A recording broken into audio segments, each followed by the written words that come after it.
Well, we'll have ourselves a mainly quiet night on our hands with cloud cover increasing and also some rain building in a couple of areas.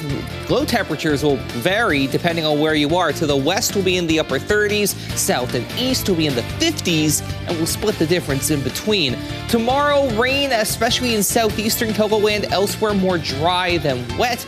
But the gradual decline in our temperature as well as our overall conditions will continue as we head through the rest of the week. More on that coming up, but until then, First at 4 continues right now.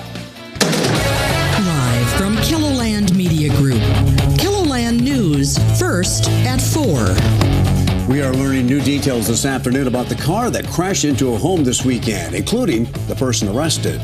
Plus, it was a perfect start for pheasant season. We'll check in with businesses helping hunters get into the field. And later, there is a brand new center for the LGBTQ plus community in South Dakota. We're going to take a tour of the facility straight ahead. Good afternoon, and thanks for tuning in to First at 4. I'm Don Jorgensen. And I'm Bridget Bennett. A 67-year-old man is accused of trying to entice a child. Court papers say back in August, a family was walking towards Cherry Rock Park in Sioux Falls when they noticed a car following them. A family member told police that the vehicle would drive ahead of them and park. And once they'd walk past, the vehicle would once again drive ahead and park. Court documents say that the suspect then asked the 13-year-old girl if she needed a ride. The girl got scared and ran back to her family. The family told officers they'd seen this same man earlier at a gas station. Investigators used video from surveillance cameras to track down Jackie Harms. He was arrested on a charge of enticing away a child, which is a misdemeanor. He appears in court this afternoon. A 91-year-old rural Canton man is in jail tonight, being held on a $500,000 cash-only bond. Arnold March is charged with attempted murder and aggravated assault. Court documents say that he shot one of his sons on Saturday. March has no criminal history. A family member says that he's been going through a difficult time and may have been confused and afraid when it happened. Sioux Falls police are trying to find the people who pulled guns on a victim and stole his car. Officers say Sunday night the victim gave a ride to a man and a woman to an address on the southwest side of the city. That's when police say both suspects pulled out guns, threatening the victim, and then demanded the car keys. Authorities found the vehicle later, but have not found the two suspects. A combine and some corn were damaged in a fire in Brookings County this weekend. Deputies say the fire happened Friday afternoon right near Elkton. Investigators say the combine was harvesting corn at the time when it started on fire. It then quickly spread to the stalks. Damage to the combine is estimated at $2,000.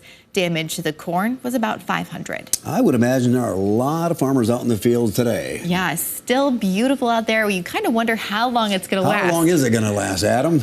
We've been delaying the inevitable. I'll put it that way. We've been spoiled with an overall warm and pretty easy fall season. No shenanigans have been coming around as of late. But yeah, that's going to be coming to an end rather soon across much of the area. But until we get to that point, though, the rest of today shaping up to be quite nice. There's a view from our camera in Huron, 68 degrees, with not much of a breeze to speak of, but just some cloud cover building in.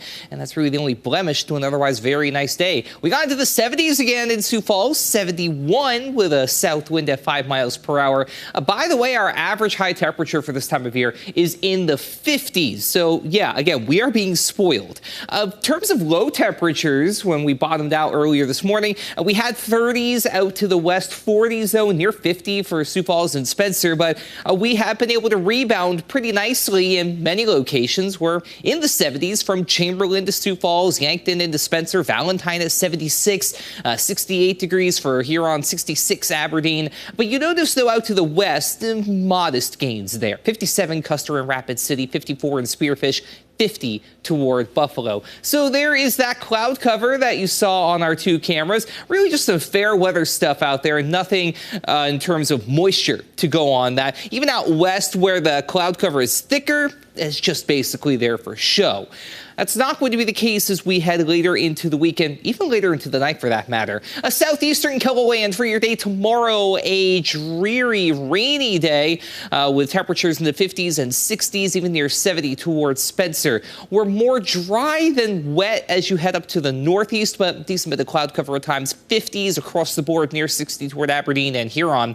And out west, again, mainly dry, a little more sunshine. We'll see temperatures largely in the 50s to near 60 degrees, but that's going to be warm compared to what we're watching later this week and into the weekend. We'll talk about that in your forecast as we head through the hour. All right. Thanks a lot, Adam. Well, it was a very busy weekend for businesses all across South Dakota as the first wave of hunters arrived for the pheasant opener. Yeah, KELOLAND's Perry Groten stopped by Hartford today for the story he's been working on for 10 o'clock. Pheasant season brews up big business here at the Coffee Cup Fuel Stop here in Hartford. Hunters formed long lines leading up to the checkout counter on Saturday's opener, and the store always makes sure they have plenty of merchandise fully stocked on the shelves. Just down the street, the American Hotel was fully booked up on Friday and for much of the weekend as well. Their bar even ran out of a brand of beer because of so many hunters in town. Coming up tonight on KELOLAND News, we're going to talk to both businesses and hear from a Sioux Falls hunter about what he stocks up on ahead of the opener. Reporting from Hartford, South Dakota, I'm Perry Groten, KELOLAND News. Thank you, Perry. Happening in about 30 minutes, the Furniture Mission of South Dakota will hold a groundbreaking ceremony for its brand new warehouse and office. It will be located at the Empower campus in Sioux Falls. The warehouse and office space will accept gently used furniture and household items. The new building will also have space dedicated to quilting, a wood shop, paint room, and more. This not only allows for more room for more volunteers, but also for mentorship to teach people these skills. The warehouse is expected to be complete by the spring of 2025. The Sioux Falls School District is growing at a slow and steady pace, according to a new report released by the district. The Sioux Falls schools grew by about 150 students from last year. The diversity of students is also growing. About 43% of the district's students indicate that they were not white. Reports on the district demographics and academic progress will be given to the school board tonight.